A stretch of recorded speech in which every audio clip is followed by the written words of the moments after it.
আলোচিত ছাত্রদল নেতা জাকির খানের কারামুক্তিতে শহর জুড়ে মহড়া চলছে।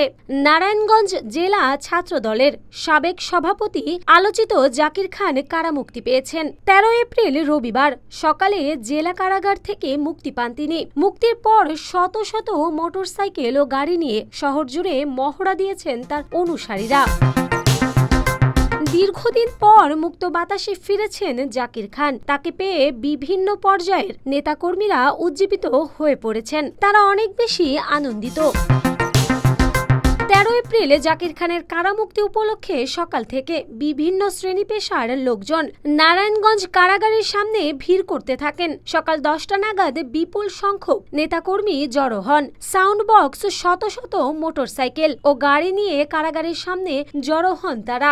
জাকির খান কারাগার থেকে বের হওয়ার পর নেতাকর্মীদের মধ্যে হৈ হুল্লোড় পড়ে যায় মুহূর্তেই। এতে ঢাকা নারায়ণগঞ্জ লিং রোড থেকে শুরু করে শহর জুড়ে তীব্র যানজটের সৃষ্টি হয়। জাকির খানের অনুসারীরা শত শত মোটরসাইকেল ও গাড়ি নিয়ে শহরে মহড়া দেন। আদালত সংশ্লিষ্ট সূত্রে জানা যায়, 4টি হত্যা মামলা সহ মোট 33টি মামলার আসামি ছিলেন জাকির খান। দীর্ঘদিন পলাতক থাকার পর 2022 সালের 3রা সেপ্টেম্বর ঢাকার বসুন্ধরা আবাসিক এলাকা থেকে তিনি গ্রেফতার হন। এরপর ধাপে ধাপে বিভিন্ন মামলায় জামিন পান তিনি। চলতি বছরের 7ই জানুয়ারি সাব্বির আলম হত্যা মামলার রায়ে তিনি সহ মামলার অন্য আসামিরা খালাস পান।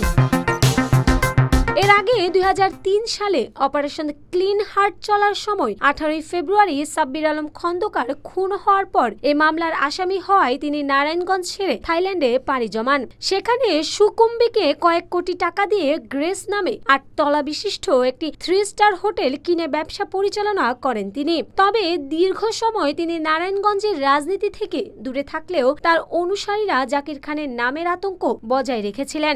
গত 5ই আগস্ট আওয়ামী লীগ সরকারের পতনের পর জাকির খানের অনুসারী সংখ্যা পুনরায় বাড়তে শুরু করে।